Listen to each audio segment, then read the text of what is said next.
Hey, how's it going? I just wanted to make another quick Campervan update on what I've accomplished so far. So far, I've put on the countertop on my kitchen cabinet apparatus. It turned out pretty nice. I used recycled wood from my subfloor, and I put on maybe 4 or 5 coats of polyurethane to waterproof it and extend the life of it. I installed my kitchen sink and a faucet which is powered by pumping, and it turned out pretty good. Under the kitchen cabinet apparatus, I found these aquatainer tanks that hold 7 gallons of water. One's the gray tank for wastewater, which collects from the drain, and one is for fresh water. I just put some 1/2-inch piping and it works fine.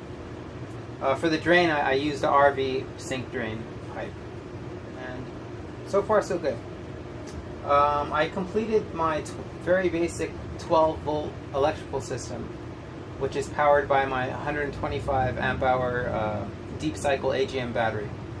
Everything works fine so far. It's trickle charged from my dual battery isolator, which is connected to my start battery and alternator of my engine. So far so good.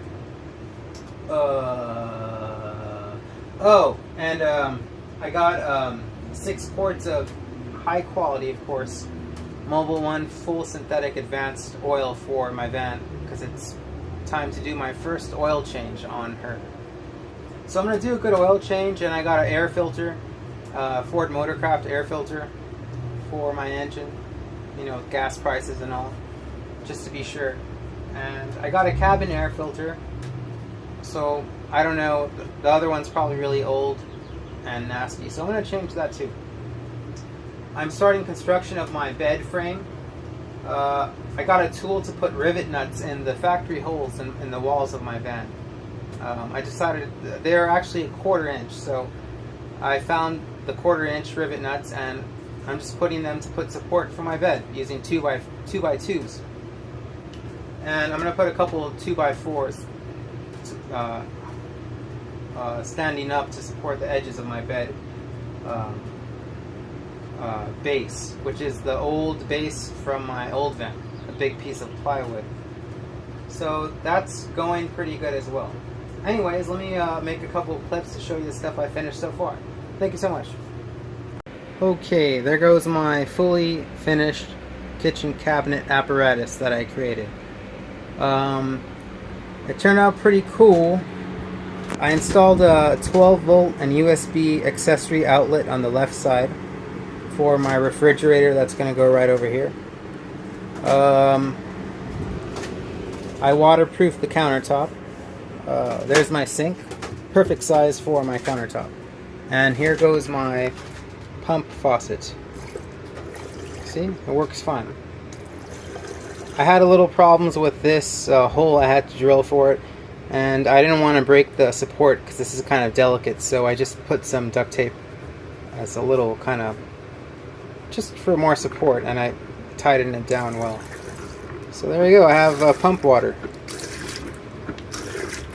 Under is the tank system I created using 2 7-gallon aquatainers, and this is for my fresh water in the back. And I just use some piping to connect to the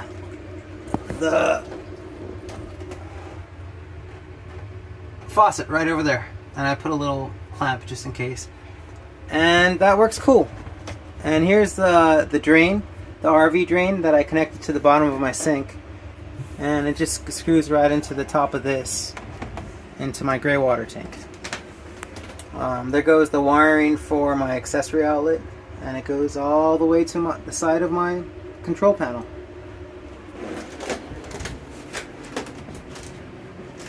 Okay, and here goes my finished 12-volt electrical system control panel, and there's my gigantic 125 amp hour AGM deep cycle VMAX battery. There's my battery isolator. There's my fuse box, the breaker switch so I could shut off the fuse box in case of emergency or whatever. There's a 100 amp fuse, which is connected to the hot wire of my deep cycle battery, and there's also a 100 amp fuse connected to the hot wire of my starter battery, just in case. So that's pretty much it. I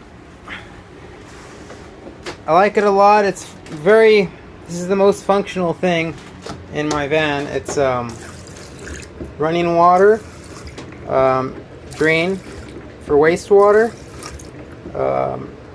countertop space, storage, electricity, a lot of functions in one unit right here. So thank you so much for watching, and until next time. Thanks.